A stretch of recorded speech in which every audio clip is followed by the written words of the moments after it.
Control de la expresión genética. La expresión genética es cuando una serie de nucleótidos se utiliza para la síntesis proteica. Entre el control a nivel del genoma encontramos varios procesos. Uno de ellos es la metilación del ADN, que regula directamente al impedir la unión de factores de transcripción e indirectamente propiciando la estructura cerrada de la cromatina, y esto bloquea la transcripción. Se metilan las citosinas gracias a la ADN metiltransferasa, utilizando el grupo metilo del cofactor de la adenosil-metionina. Esto ocurre en la región promotora, lo que ocasiona que no se pueda transcribir este gen. Otro de los procesos es la acetilación de las histonas. La acetilación de histonas favorece la expresión de los genes y la accesibilidad depende de la estructura de la cromatina. El grado de compactación de la misma sería modulado por la acetilación reversible de las histonas. Algunos represores genéticos desacetilan las histonas y algunos inductores genéticos acetilan las histonas. En esta se le agregan grupos acetilo al aminoácido lisina de las histonas para quitarle la carga positiva y así se activa la cromatina para la transcripción. Esto es gracias a los activadores y los coactivadores. La aplicación genética. La amplificación génica resulta de la replicación repetitiva de una región cromosómica. En algunos casos, la amplificación génica proporciona un mecanismo de aumento de la expresión de los genes durante el desarrollo. Después del control a nivel del genoma, viene el control a nivel transcripcional. Como sabemos en la transcripción, la hebra molde leída por la ARN polimerasa se sintetiza el ARN complementario llamado el transcripto primario.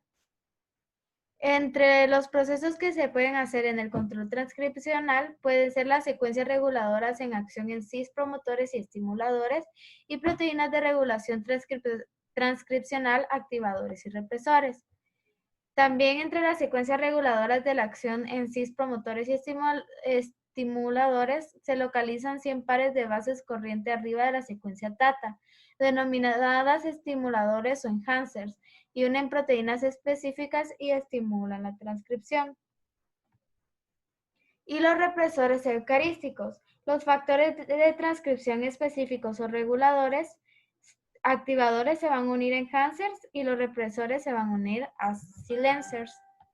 Gracias.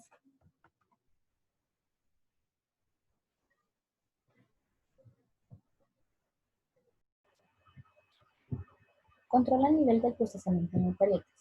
Este se da a través del proceso llamado splicing o empalme alternativo, que es uno de los más complejos de la naturaleza y con este es posible obtener diferentes proteínas a través de un único gen.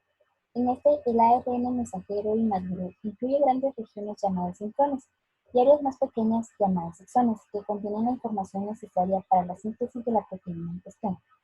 El proceso de maduración de ARN splicing elimina los intrones y une los exones para producir una molécula de ARN mensajero maduro capaz de salir del núcleo hacia el citoplasma donde ocurre la síntesis de proteínas. Control traduccional. En este, el transporte del ARN maduro desde el núcleo hacia el citoplasma no va a permitir que se traduzca o no. Se creía que se transportaban por el podo nuclear hacia el citoplasma y era accesible a los ribosomas entre 1 y 5 minutos después. Pero se ha observado que algunos ARN mensajeros quedan específicamente retenidos en el núcleo, ya que hay un control que ejerce el reconocimiento de las proteínas que se asocian a los transcriptos nada más para formarse. Este control se da por regulación por fosforilación por medio de dos tipos.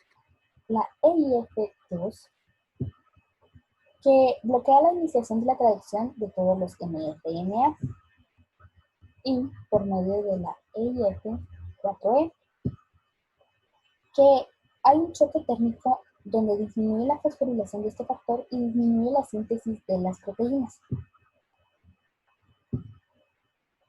Control a nivel post-traduccional. En este se dan modificaciones covalentes. Hay muchos tipos de modificaciones que se pueden encontrar. Entre estas están la desformilación, puentes disulfuro, glucosilación, fosforilación, acetilación, carboxilación, metilación, hidroxilación, acilación. También una que podemos contar como una de las importantes a nivel post-traduccional, la digitonación, que se trata de la unión de ubiquitina a la proteína a degradar. Este proceso está catalizado por tres enzimas distintas, E1, E2 y E3. La responsable de reconocer las proteínas que han de ser degradadas corresponde principalmente a E3, que necesita un mínimo de 4 ubiquitinas para que las proteínas se degraden con eficacia. Después de degradar las proteínas, la cola poliubiquitina se recupera gracias al complejo 19S del proteosoma. Cabe destacar que los procariotas no disponen de ubiquitina. El proteosoma es el organulo que degrada proteínas marcadas con ubiquitinas gastando ATP. Está formado por 28 subunidades. El complejo 20S lo forman 4 aminoácidos tónicos compuestos por subunidades alfa y subunidades beta, que las subunidades beta tienen la actividad proteasa. Transcripción. Es un proceso a través del cual se sintetizan los diferentes tipos de ARN. Tenemos el ARN mensajero que contiene la información necesaria para la síntesis de proteínas, el ARN ribosómico que se asocia a proteínas para formar los ribosomas, el ARN de transferencia que se une a aminoácidos para formar proteínas en los ribosomas. ¿Cómo sabemos? En las procariotas solo existe una ARN polimerasa, mientras que en eucariotas existen tres tipos de ARN polimerasas que sintetizan los ARN descritos anteriormente. También tenemos un proceso de iniciación, es donde la ARN polimerasa reconoce los centros promotores, luego abre la doble hélice para que los ribonucleótidos se unen a la cadena molde. También tenemos un proceso de elongación, es donde la ARN polimerasa avanza en sentido 3,5 y sintetiza la ARN polimerasa en sentido de 5 a 3'. También tenemos el proceso de la terminación. La terminación es donde la ARN polimerasa reconoce en el ADN una señal de terminación que indica el final de la transcripción, mientras que en procariotas son secuencias polindrómicas. Es necesario recordar que la transcripción en eucariotas ocurre en el núcleo, mientras que en procariotas ocurre en el nucleoplasma. Pero antes de que haya una traducción, el ARN mensajero en el núcleo debe pasar por un proceso de maduración. Maduración del ARN mensajero. El ARN que se sintetiza en la transcripción se le conoce como transcrito primario, el cual no está listo para ser utilizado y debe sufrir una serie de cambios que lo preparan.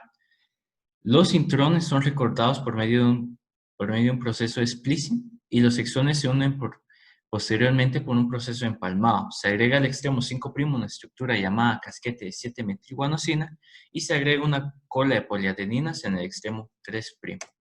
En la maduración del ARN ribosomal, el transcrito primario tiene aproximadamente 13.000 nucleótidos y mediante una serie de cortes endonucleótidos se obtienen los 3 ARN ribosomales. Las secuencias eliminadas no son intrones, ya que no existe un empalme posterior a ello. Maduración de ARN transferencia. Se realizan dos cortes, un corte en la secuencia 5' por una ribosima ARNasa P y un corte en el extremo 3' por una ARNasa convencional y se agrega la terminación CCA.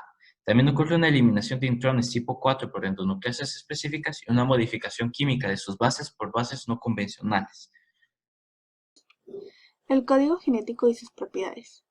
Este contiene 4 bases las cuales sintetizan proteínas, los cuales son adenina, timina, guanina y citosina. Y en el caso del ARN, la timina es sustituida por el uracilo. Los nucleótidos que contienen la información genética se disponen en grupos de 3 y se les da el nombre de codones. Estos permiten un total de 64 combinaciones posibles, de los cuales 61 codifican aminoácidos y los 3 restantes son señales de terminación. Estas señales corresponden a el codón UAA, UAG y UGA. Dos nucleótidos que difieren en su tercera base pueden contener el mismo aminoácido solo si contienen la misma secuencia en su primera y segunda base, entonces se dice que son sinónimos. Por ejemplo, en el caso de la histidina, la tercera base es la que difiere, pero las dos primeras son iguales. Esto las hace sinónimos. La traducción. En esta etapa, el ARN mensajero se decodifica para construir una proteína que contiene una serie de aminoácidos en específico. Cuenta con 3 pasos: iniciación, elongación y terminación. Las características de la traducción. La síntesis es unidireccional y se dirige desde el extremo 5' del ARN mensajero hacia el extremo 3' en la proteína de su región N-terminal a C-terminal. Esto ocurre en el citoplasma y se realiza por medio del lenguaje nucleótido, ordenado en grupos llamados codones. Utiliza la energía generada tras la hidrólisis de GTP y ATP. Activación de aminoácidos ARN de transferencia. La activación de los aminoácidos para formar los complejos de transferencias es el paso previo necesario para que pueda comenzar la traducción y consiste en la unión de cada aminoácido a su ARN de transferencia específico mediante la intervención de una enzima, la aminoacil ARNT sintetasa, y el aporte de energía del ATP. La aminoacilación del ARN de transferencia por las sintetasas ocurre en una reacción de dos etapas: la activación del aminoácido con ATP y la transferencia del aminoácido activado al extremo 3' del ARN de transferencia. Como primer paso, tenemos la iniciación.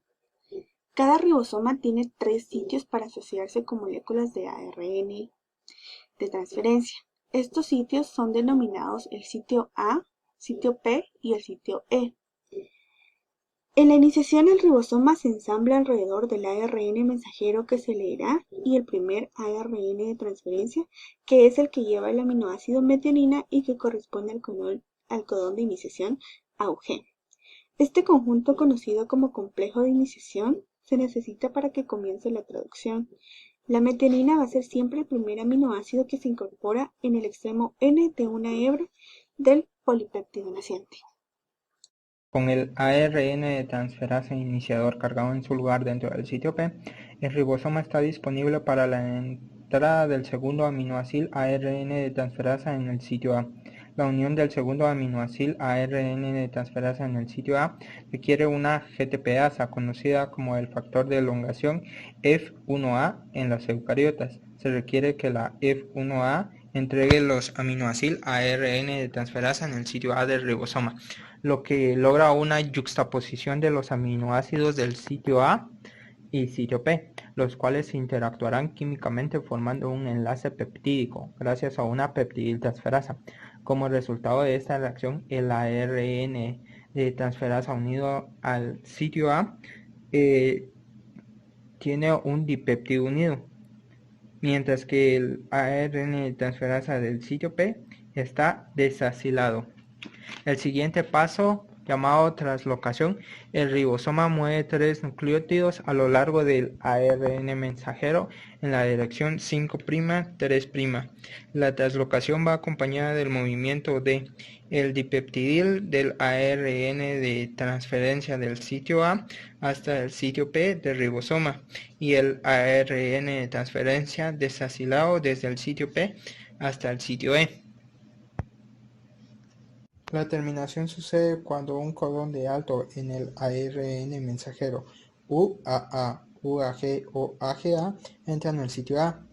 En esta última etapa, el polipéptido terminado es liberado para que vaya y realice funciones en la célula. ERF1 es una GTPasa que reconoce los codones de terminación y permite la liberación del polipéptido.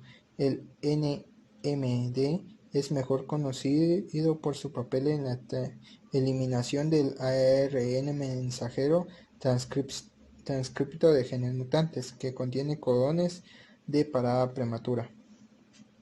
Modificaciones posttraduccionales. Las modificaciones posttraduccionales son mecanismos que regulan a las proteínas en su estabilidad, plegamiento y funciones, en las cuales están la acetilación, carboxilación, metilación, fosforilación, sulfatación, glicosilación, hidroxilación, acilación, formación de puentes de disulfuro.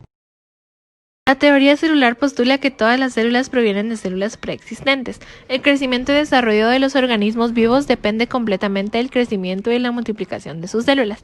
Por su parte, el ciclo celular es un proceso que asegura el crecimiento y desarrollo de todas las células por medio de un conjunto de sucesos que llevan de manera ordenada al crecimiento de la célula y que finaliza con la formación de nuevas células hijas a partir de una célula madre.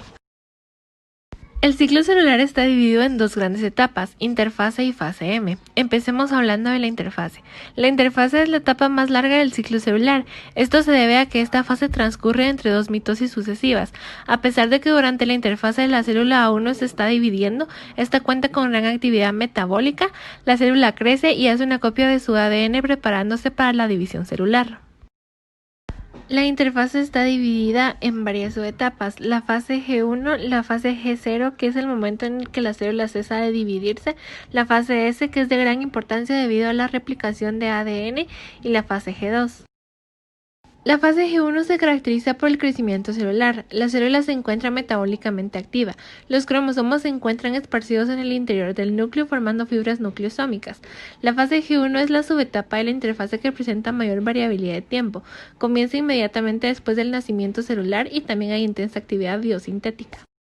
La fase G0 es la fase en la que la célula detiene su progresión en el ciclo celular, sin embargo es metabólicamente activa. La célula se puede quedar detenida durante varios periodos de tiempo o permanentemente. En algunas células pueden reiniciar la división si reciben las señales correctas. La fase S es la fase de síntesis y se caracteriza por la replicación del ADN y la síntesis de histonas. La replicación es un proceso mediante el cual la molécula de ADN hace copias de sí misma y por lo tanto del cromosoma. En esta fase se sintetiza ADN para poder obtener copias exactas para la división celular. En el núcleo hay muchos nucleótidos libres que son los bloques de construcción del nuevo ADN. La síntesis del ADN es un proceso que ocurre en células procariotas e eucariotas. En células procariotas ocurre en el citosol y en células eucariotas ocurre en el núcleo mitocondrias. Este proceso se lleva a cabo antes de que ocurra la división celular para asegurar que el material genético se divide en copias exactas. La dirección de la replicación de ADN debe ser complementaria y antiparalela, por lo que se polimerizan nucleótidos en dirección 5'-3' en ambas hebras.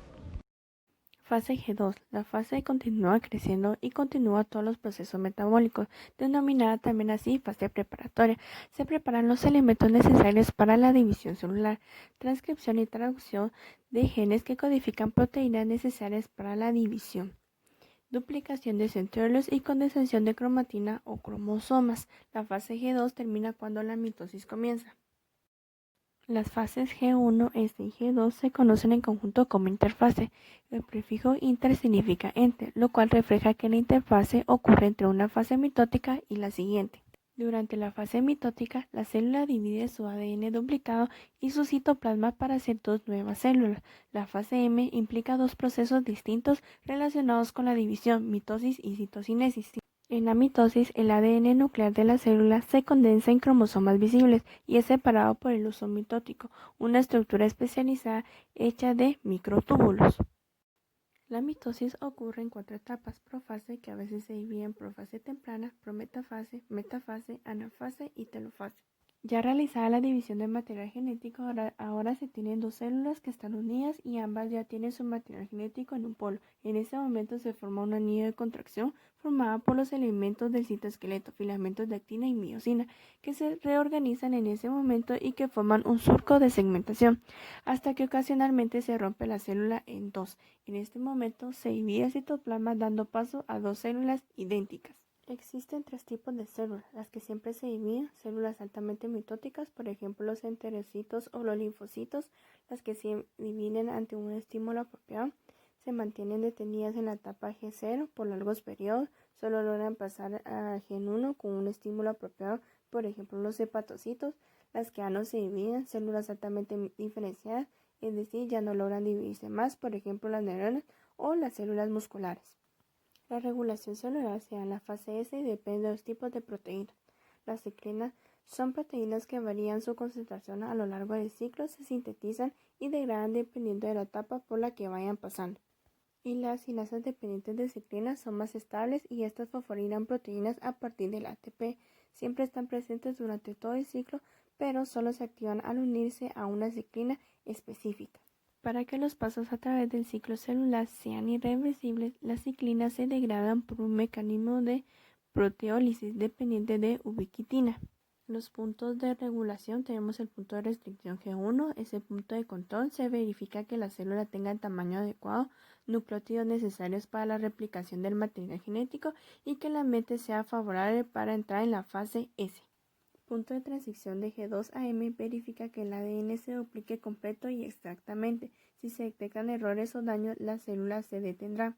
El punto de transición de metafase a anafase verifica que los cromosomas estén alineados correctamente en la placa de la metafase.